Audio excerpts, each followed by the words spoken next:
Hello students, welcome you all in our periwinkle 555 YouTube channel. तो आज हम एक नए टॉपिक के बारे में बात करने वाले हैं। एक नए क्वेश्चन को के बारे में हम डिस्कस करेंगे, जो क्वेश्चन बोर्ड एग्जाम में आपको हमेशा आता है। एटलीस्ट 3 मार्क्स के लिए या फिर कभी कभी 5 मार्क्स के लिए भी ये क्वेश्चन बोर्ड एग्जाम में आता है। खास करके बहुत बार ऐसा हुआ है कि ये क्वेश्चन 3 मार्क्स के लिए आता है कि जैसे कि carbon is a versatile element, explain this statement.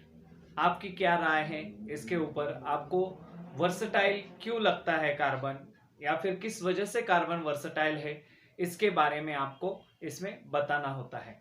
तो चलिए देखते हैं इस वीडियो में कि किस वजह से कार्बन जो है एक वर्सेटाइल एलिमेंट उसे कहा जाता है। फर्स्ट ऑफ ऑल हमको वर्सेटाइल इस वर्ड का मीनिंग पता होना चाहिए। वर्सेटाइल एलिमेंट इसे क्यों कहा है? फर्स्ट ऑफ ऑल वर्सेटाइल यानी कि ऐसा, ये जो वर्ड है हम एक पर्सनालिटी के बारे में यूज करते हैं अक्सर। आपने बहुत बार सुना होगा, so and so person is a versatile person और that is a versatile personality, ऐसे हम बताते हैं। क्यों वर्सेटाइल? यानी कि एक पर्टिकुलर इंसान है वो वर्सेटाइल। वर्सेटाइल कब कहा जाता है? अगर वो पर्सन ऑलराउंडर है, सभी फील्ड का उसे नॉलेज है प्रॉपर तरीके से, सो उसे हम वर्सेटाइल कहते हैं। तो इसी तरह केमिस्ट्री में ये कार्बन भी है, कार्बन को हम वर्सेटाइल एलिमेंट कहते हैं। बाकी के बहुत सारे एलिमेंट हैं, लेकिन उसमें सभी में कार्बन को ही सिर्फ वर्सेटाइल एलिमेंट क्यों कहा गया है, चलिए इस वीडियो में हम देखते हैं। तो चलिए इस वीडियो को हम शुरुआत करते हैं इस स्टेटमेंट के साथ कि कार्बन वर्सेटाइल एलिमेंट क्यों है।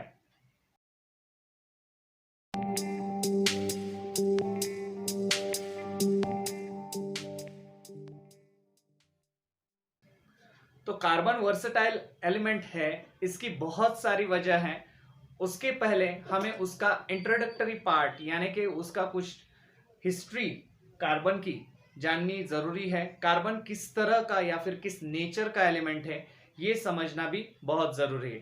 तो इसमें आपको फर्स्ट जो पॉइंट यहाँ पर दिख रहा है, कार्बन शेयर्स वैलेंस इलेक्ट्रॉन। जैसे आपको पता है कार्बन का एटॉमिक नंबर है 6, तो उसका इलेक्ट्रॉनिक कॉन्फ़िगरेशन निकल के आता है 2 4। सो 4 इलेक्ट्रॉन जो है कार्बन के क्या है? वैलेंस इलेक्ट्रॉन है, जो आउटर मोस्ट शेल में रहते हैं। या फिर कार्बन को 4 इलेक्ट्रॉन वैलेंस इलेक्ट्रॉन है उसके पास, वो 4 इलेक्ट्रॉन दे सकता है, ले सकता है या फिर शेयर कर सकता है। लेकिन मोस्टली कार्बन जो है कौन सा वे प्रेफर करता है? शेयरिंग का।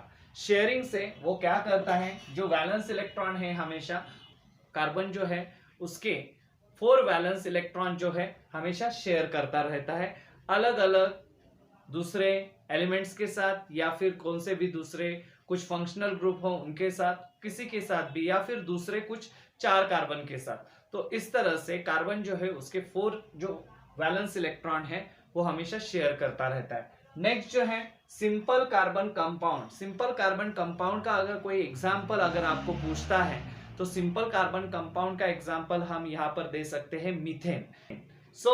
मीथेन का फॉर्मूला जैसे आप जानते हैं, फॉर्मूला क्या है? CH4, यानी कि 1 carbon atom and it is surrounded by the 4 hydrogen atom. So CH4 यानी कि मीथेन।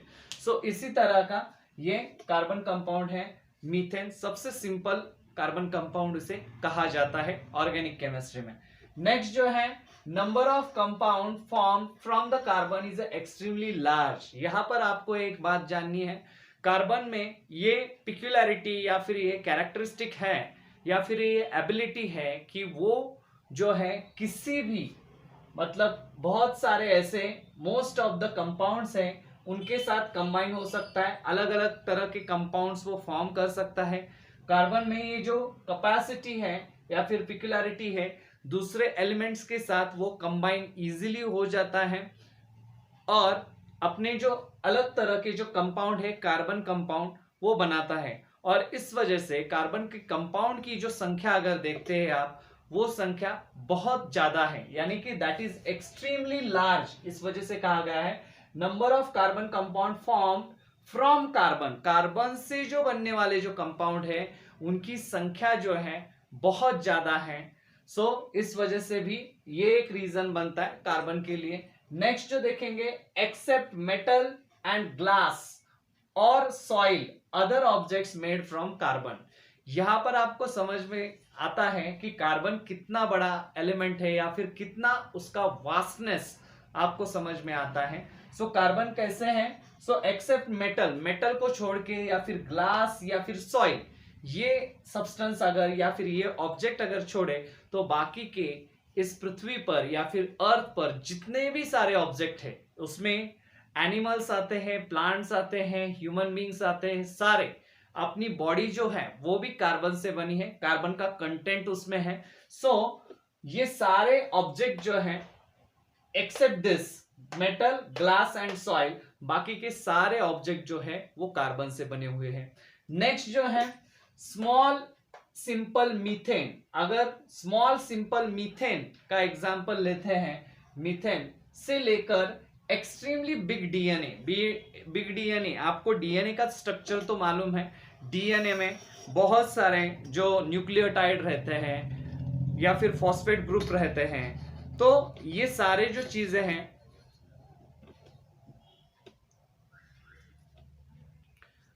जैसे आपको डीएनए का स्ट्रक्चर पता है, डीएनए जो है वो बहुत ही बड़ा मतलब एक्सट्रीमली बिग डीएनए का स्ट्रक्चर रहता है, उसमें न्यूक्लियोटाइड वगैरह सब फॉस्फेट ग्रुप तो वो अटैच रहते हैं, डीऑक्सीराइबोज न्यूक्लियोटाइड उसे कहा जाता है।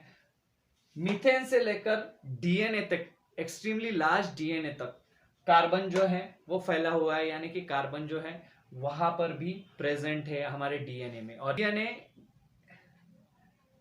Haves to transfer the hereditary characteristics, यानी कि जो कैरेक्टर्स रहते हैं एक जनरेशन से दूसरे जनरेशन तक या फिर नेक्स्ट जनरेशन तक जो कैरेक्टर ट्रांसफर होते हैं वो डीएनए की वजह से ही होते हैं। तो डीएनए में भी यहाँ पर भी कार्बन का इन्वॉल्वमेंट रहता है। सो आपने देखा यहाँ पर एक्सट्रीमली स्मॉल कंपाउंड मीथेन से लेकर एक्सट्रीमली बिग डीएनए तक कार्बन फैला हुआ है। नेक्स्ट जो है molecular mass of the carbon compound ranges up to 10⁻12। यहां पर ये बात समझ लो, 10⁻12 मतलब मॉलिक्यूलर मास ही अगर देखते हैं अकेले कार्बन का, कार्बन की रेंज जो है वो शुरू हो जाती है और अप टू मॉलिक्यूलर मास की रेंज जो है कार्बन कंपाउंड की रेंज अप टू कहां तक जाती है, 10⁻12। ये प्लस में है, यानी कि 10⁻12 12 टाइम्स उस पे पावर आ गया है। सो इतना बड़ा कार्बन हो सकता है। तो ये है कार्बन। नेक्स्ट जो है carbon atom can come together in a large number to form a extremely big molecule and it is due to the peculiar nature of the covalent bond form by the carbon.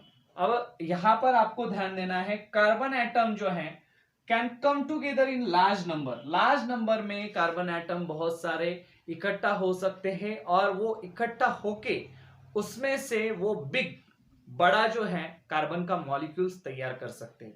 तो वो carbon का molecule लेकिन किस वजह से तैयार होता है वो कार्बन का मॉलिक्यूल, क्योंकि कार्बन में एक एबिलिटी है due to the peculiar nature, carbon का एक ये नेचर ही है कि कार्बन जो है वो कोवेलेंट बॉन्ड तैयार करता है। जैसे हमने यहां पर देखा कोवेलेंट बॉन्ड यानी कि क्या, कार्बन हमेशा वैलेंस इलेक्ट्रॉन शेयर करता है, ना वो डोनेट करता है इलेक्ट्रॉन ना ही वो एक्सेप्ट करता है इलेक्ट्रॉन, वो हमेशा शेयर करता है इलेक्ट्रॉन। इस वजह से वहां पर कार्बन में कोवेलेंट बॉन्ड तैयार हो जाता है, कार्बन के बीच में भी कोवेलेंट बॉन्ड हो जाता है और कार्बन और दूसरे कुछ भी एलिमेंट है उनके साथ भी वो शेयरिंग ही करता है वैलेंस इलेक्ट्रॉन का, इस वजह से वहां पर भी कोवेलेंट बॉन्ड तैयार हो जाता है। सो इसलिए कार्बन के जितने भी कंपाउंड बनते हैं वो उनकी संख्या जो है वो नेचर में बहुत ज्यादा है, यानी कि extremely big number is there of the carbon compound. और ये किस वजह से है, तो कोवेलेंट बॉन्ड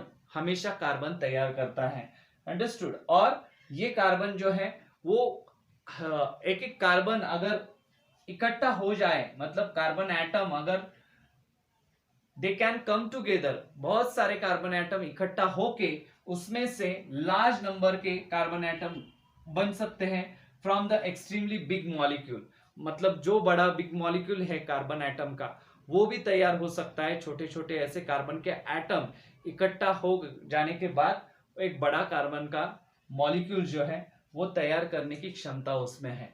तो ये था कुछ इंट्रोडक्टरी पार्ट, कार्बन अ वर्सेटाइल एलिमेंट। आइए इसके आगे का भी पार्ट रीजन जानते हैं कि किस वजह से, वो कौन सी 4 वजह है जिन वजह से कार्बन जो है उसे वर्सेटाइल कहा गया है।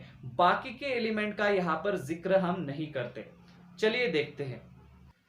इंट्रोडक्टरी पार्ट में देखा हमने कि कार्बन किस तरह से वर्सेटाइल एलिमेंट है और वो क्या वजह है या फिर कौन सी कैरेक्टरिस्टिक्स है जिनकी वजह से कार्बन एक वर्सेटाइल एलिमेंट उसको कहा जाता है। चलिए देखते हैं। उसमें से फर्स्ट जो है यहाँ पर दिया है a point, carbon is a versatile element क्यों है? तो carbon has a unique ability to form a strong covalent bonds with other carbon atom and this result in the formation of the big molecule. यहाँ पर ये बात हमें समझ में ले आती है कि कार्बन जो है, carbon has a unique ability, ऐसी एबिलिटी बाकी के दूसरे एलिमेंट्स में नहीं है, इस वजह से उसको यूनिक एबिलिटी कहा है। कौन सी एबिलिटी है? To form strong covalent bonds, वो स्ट्रॉन्ग कोवेलेंट बॉन्ड्स तैयार करता है। बाकी के जो बॉन्ड्स हैं वो भी स्ट्रॉन्ग रहते हैं, लेकिन कोवेलेंट बॉन्ड जो है वो इलेक्ट्रॉन के शेयरिंग की वजह से तैयार हो जाता है, इस वजह से वो स्ट्रॉन्ग बॉन्ड रहता है। सो स्ट्रॉन्ग कोवेलेंट बॉन्ड्स तैयार करता है विथ अदर कार्बन एटम। ऐसा नहीं है कि कार्बन सिर्फ हाइड्रोजन के साथ ही बॉन्ड तैयार कर सकता है, कार्बन दूसरे कार्बन एटम के साथ भी मिलकर बॉन्ड तैयार करता है। इस वजह से this results in the formation of the big molecule. जैसे हमने कहा पिछले इसमें कि 10⁻12 पावर 12 तक उसका बिग मॉलिक्यूल जो है उसकी रेंज है कार्बन के बड़े से बड़े मॉलिक्यूल की। उसी तरह यहाँ पर छोटे कार्बन, बहुत सारे कार्बन एटम अगर इकट्ठा आते हैं तो वो क्या कर सकते हैं, उनकी चेन तैयार करके एक बड़ा सा मॉलिक्यूल जो है कार्बन का तैयार हो सकता है। और इसी प्रॉपर्टी को कार्बन के क्या कहते हैं? Catenation power. अभी इसके ऊपर भी आपको एग्जाम में क्वेश्चन आता है, कैटिनेशन पावर डिफाइन करो या फिर explain the term catenation power. तो कैटिनेशन पावर के के बारे में आपको पता चला यहाँ पर कि कैटिनेशन पावर किसे कहते हैं। कार्बन कार्बन जो है कोवेलेंट बॉन्ड कार्बन तैयार कर सकता है दूसरे कार्बन एटम के साथ, और उसमें से this result in the formation of the big molecule. दूसरे कार्बन एटम के साथ अगर उसने कोवेलेंट बॉन्ड तैयार कर दिया तो बड़ी सी बड़ी ऐसी चेन कार्बन की तैयार होने लगती है, और इसी प्रॉपर्टी को कार्बन के क्या कहते हैं? कैटिनेशन पावर कहते हैं। नेक्स्ट जो है इसमें carbon compound contain open chain and close chain. दो टाइप के चेन कार्बन कंपाउंड में आते हैं। कार्बन के बहुत सारे कंपाउंड हैं जिनमें कुछ चेन जो है ओपन चेन, यानी कि कार्बन कार्बन जो है ऐसे सीधे लाइन में एक दूसरे को कनेक्ट रहते हैं, ओपन चेन उसे कहा जाता है। और दूसरे जो है that is close chain. Close chain में क्या रहता है?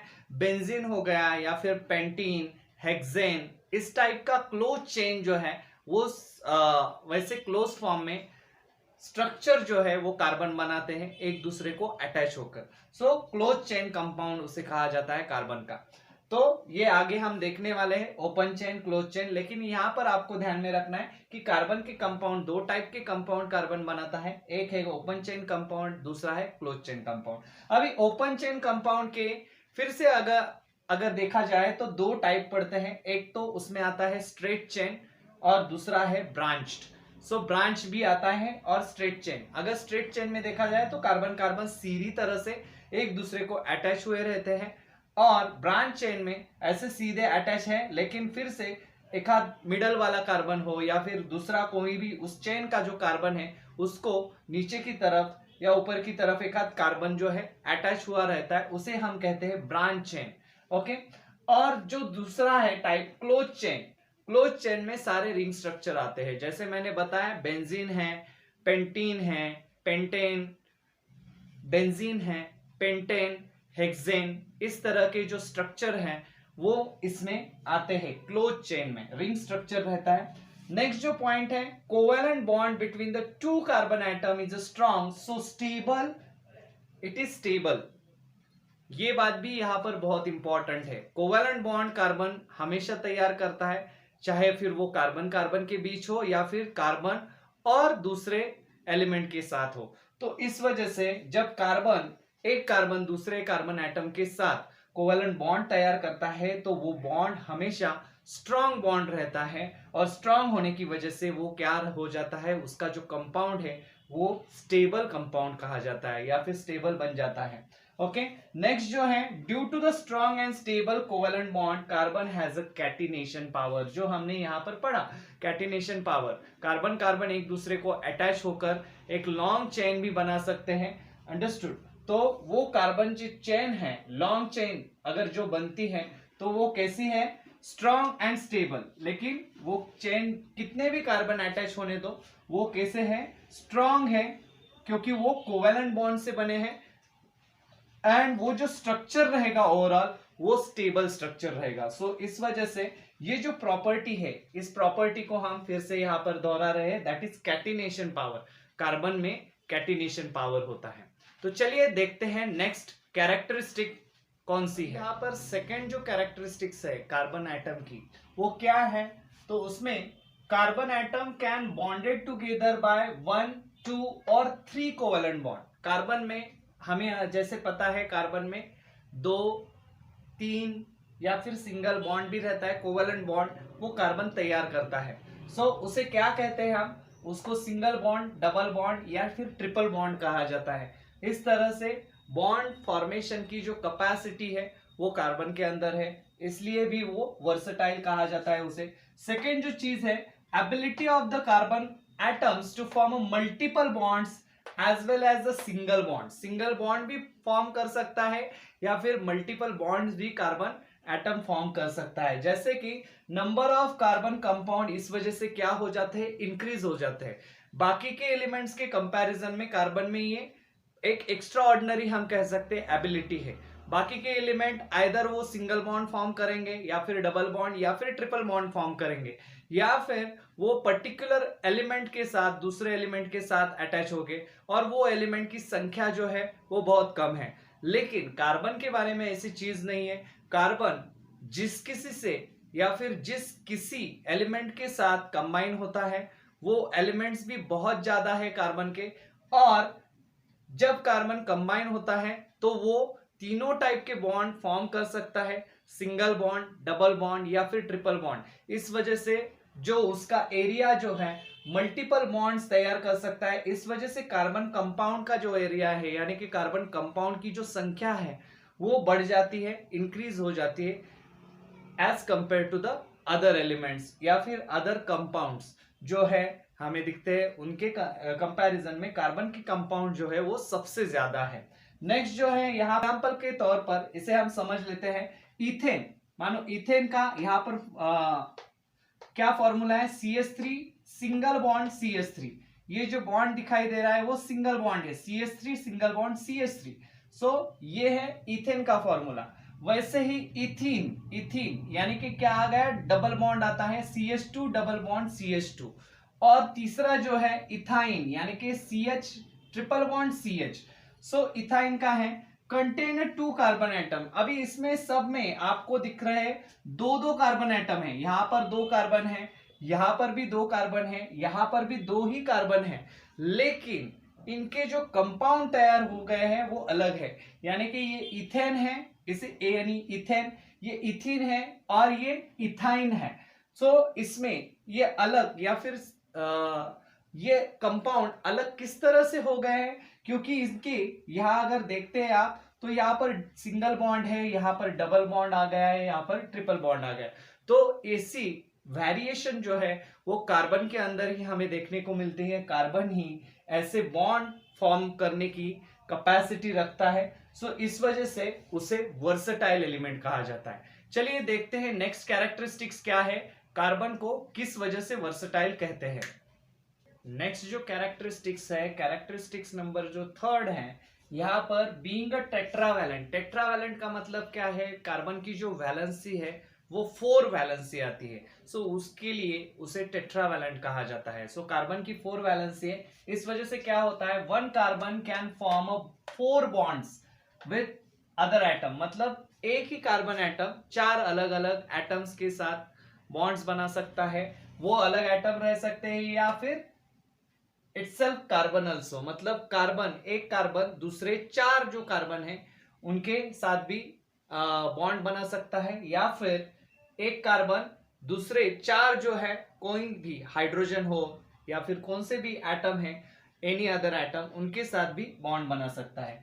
नेक्स्ट जो है, सो इस वजह से क्या होता है, many compound form and these compound have different properties as per the atom to which the carbon is bonded. So इस वजह से अलग अलग कंपाउंड जो है, वैरायटीज हमें कंपाउंड की देखने को मिलती है, और वैरायटीज की वजह से क्या हो जाता है, उनकी प्रॉपर्टीज जो है वो चेंज हो जाती है। बहुत सारे कंपाउंड तैयार हो जाते हैं क्योंकि कार्बन में एबिलिटी है, वो एट अ टाइम 4 अलग अलग एटम को अटैच हो सकता है, या फिर 4 जो दूसरे एटम है उनको अटैच हो सकता है, या फिर जो दूसरे कार्बन है उनको अटैच हो सकता है, because of the tetravalency. Tetravalent जो नेचर है कार्बन की, वैलेंसी 4 होने की वजह से, और इसलिए जो डिफरेंट प्रॉपर्टीज है, मतलब हमें देखने को मिलती है atom to which the carbon is bonded, जो भी कुछ कंपाउंड तैयार हो जाते हैं उनकी प्रॉपर्टीज जो है वो डिफरेंट रहती है। क्यों? क्योंकि कार्बन जिनको बॉन्ड रहता है, मतलब हाइड्रोजन के साथ अगर बॉन्डेड हो जाएगा तो वो उसकी प्रॉपर्टी चेंज हो जाएगी। अगर वो कार्बन क्लोरीन के साथ बॉन्डेड हो जाएगा तो उसकी प्रॉपर्टी चेंज हो जाएगी। अब यहाँ पर एक हम एग्जांपल लेते हैं, जैसे कि यहाँ पर CH4, यहाँ पर लिखा है CH4, यानी कि कार्बन जो है यहाँ पर it is surrounded by the 4 hydrogen atom. Hydrogen atom को वो अटैच हो गया, यहाँ पर उसमें से एक हाइड्रोजन चला गया, ये था मीथेन। अब इसमें से एक हाइड्रोजन चला गया तो फॉर्मूला क्या हो जाता है, CH3Cl। यहां पर दूसरा जो एटम है, क्लोरीन का एटम भी अटैच हो सकता है इंस्टेड ऑफ दैट हाइड्रोजन। सो यहां पर CH4 एंड CH3Cl, तो ये कंपाउंड जो है ये टोटली डिफरेंट हो गए, तो इसका क्या हो जाएगा, इसकी प्रॉपर्टी भी चेंज हो जाएगी। तीसरा जो ये अलग और एक क्लोरीन का एटम अगर अटैच हो जाता है तो ये फॉर्मूला बनता है CH2Cl2, तो यहां पर भी प्रॉपर्टी चेंज हो जाएगी। या फिर नेक्स्ट जो है CHCl3, एंड फोर्थ जो है सारे अगर हाइड्रोजन की सारे अगर जो हाइड्रोजन एटम है सराउंडेड बाय दैट कार्बन वो निकल जाते हैं, तो और उनकी जगह अगर क्लोरीन ले लेता है, क्लोरीन का एटम यहां पर ले लेता है, तो वो क्या बन जाएगा, फॉर्मूला CCl4। सो उसकी प्रॉपर्टी जो है वो टोटली अलग रहने वाली है। तो यही बात यहां पर हमें ध्यान में रखनी है कि कार्बन टेट्रावैलेंट होने की वजह से वो खुद कार्बन को भी अटैच हो सकता है, या फिर अलग से दूसरे जो 4 एटम है उनको भी अटैच हो सकता है। इस वजह से उनकी जो प्रॉपर्टीज जो है, उन कंपाउंड की, जो कुछ भी कंपाउंड उसमें से तैयार हो जाएगा कार्बन अटैच होने के बाद, तो वो जो सारे कंपाउंड हैं उनकी प्रॉपर्टीज क्या रहने वाली हैं, अलग रहने वाली है या फिर डिफरेंट रहने वाली है। चलिए नेक्स्ट जो है देखते हैं। इस वजह से सिमिलरली कोवेलेंट बॉन्ड जो है, कार्बन जो है कोवेलेंट बॉन्ड क्लोरीन के साथ हमें पता है हाइड्रोजन के साथ बना लेता है, वैसे ही कार्बन ऑक्सीजन के साथ भी कोवेलेंट बॉन्ड बनाता है, नाइट्रोजन के साथ भी कोवेलेंट बॉन्ड बनाता है, सल्फर के साथ भी कोवेलेंट बॉन्ड बनाता है, और सबसे इंपॉर्टेंट हैलोजन फैमिली जो है, मतलब क्लोरीन है, फ्लोरीन है, ब्रोमीन है, आयोडीन है, ये सारी जो हैलोजन फैमिली है ग्रुप नंबर 17 जो है, सो क्लोरीन, फ्लोरीन, आयोडीन, सो उनके साथ भी ये क्या बनाता है, कोवेलेंट बॉन्ड बनाता है। या फिर यहाँ पर जो फॉस्फोरस है, सो उसके साथ भी कोवेलेंट बॉन्ड बना सकता है। सो ये कार्बन का जो हम कह सकते हैं फ्रेंड सर्कल कह सकते हैं, या फिर एटम जो है, उन अलग अलग एटम्स को वो अटैच होके अलग अलग कंपाउंड, वैरायटी के कंपाउंड तैयार करता है। उसमें double bond, single bond, triple bond, बहुत सारी वैरायटी आ जाती है। इस वजह से कार्बन के कंपाउंड जो है बहुत वास्ट है, इस वजह से कार्बन वास्ट है। मतलब बाकी के एलिमेंट के कंपैरिजन में अगर हम देखें कार्बन को, तो कार्बन बहुत सारे कंपाउंड जो है वो तैयार कर सकता है। नेक्स्ट जो लास्ट जो आखिरी प्रॉपर्टी है कार्बन की, कार्बन क्या करता है, कार्बन शोज आइसोमेरिज्म। आइसो यानी कि सेम, मेरिज्म की प्रॉपर्टी कार्बन दिखाता है। मतलब क्या दिखाता है, कार्बन से जो कुछ भी मतलब स्ट्रक्चर बनते हैं, स्ट्रक्चरल फॉर्मूला अलग रहता है लेकिन मॉलिक्यूलर फॉर्मूला जो है वो सेम रहता है। ऐसे स्ट्रक्चर कार्बन जो है वो तैयार कर सकता है। इस वजह से उस प्रॉपर्टी को क्या कहा जाए, क्या कहा जाता है, आइसोमेरिज्म। मतलब carbon shows isomerism, which is responsible for large number of compound. मतलब इन चारों कैरेक्टरिस्टिक्स में हमें इतना ही पता चला कि कार्बन जो है large number of carbon compounds किस वजह से तैयार कर सकता है, और इसी वजह से कार्बन को क्या कहा गया है, वर्सटाइल एलिमेंट कहा गया है। यानी कि उसका जो कंपाउंड फॉर्मेशन है बहुत स्ट्रांग है, और जो कुछ भी कंपाउंड है हमने जाना कि कंपाउंड्स कैसे है, वो तो एक तो स्ट्रांग कंपाउंड है, स्ट्रांग कोवेलेंट बॉन्ड की वजह से बनते हैं, इस वजह से वो स्टेबल कंपाउंड है। और बहुत सारे वैरायटी जो है कंपाउंड में देखने को मिलती है, क्योंकि कार्बन जो है बॉन्ड्स तैयार कर सकता है, single bond, double bond, triple bond, और चाहे तो ये ऑक्सीजन है, नाइट्रोजन है, सल्फर है, हैलोजन ग्रुप है, फास्फोरस है, तो इनके सभी के साथ वो अटैच हो सकता है। इसी वजह से कार्बन जो है वो अलग है, और इस वजह से उसको क्या कहा है, वर्सेटाइल एलिमेंट कहा है। तो इस वीडियो में हमने जाना कि कार्बन को वर्सेटाइल एलिमेंट क्यों कहा जाता है। तो इसके ऊपर आपको एग्जाम में क्वेश्चन पूछा जाता है 3 मार्क के लिए कि carbon is called as a versatile element, explain this statement. या फिर कभी कभी 5 मार्क के लिए भी क्वेश्चन पूछा जाता है कार्बन को वर्सेटाइल एलिमेंट क्यों कहा जाता है, what is the reason behind this. So उस वक्त आप ये पॉइंट जो है, जो यहाँ पर मैंने शॉर्ट में बोर्ड पर लिखे हैं, वो पॉइंट्स आप मेंशन कर सकते हैं कि कार्बन को वर्सेटाइल एलिमेंट क्यों कहा जाता है। तो चलिए इस वीडियो में हमने देखा कि कार्बन की वर्सेटैलिटी या फिर कार्बन को वर्सेटाइल क्यों कहा जाता है। 3 मार्क्स का क्वेश्चन या फिर 5 मार्क्स का क्वेश्चन कभी कभी आता है एग्जाम में। और इसी तरह से हमारे जो चैनल पर जो सीरीज चल रही है क्वेश्चन की, हम 3 मार्क्स के, 4 मार्क्स, 3 मार्क्स के, 5 मार्क्स के या फिर 2 मार्क्स के क्वेश्चन ले रहे हैं, तो वो जारी रहेगी। और तब तक के लिए चैनल को देखते रहिए, सब्सक्राइब कीजिए और बेल नोटिफिकेशन को प्रेस करना ना भूलें। तब तक के लिए धन्यवाद।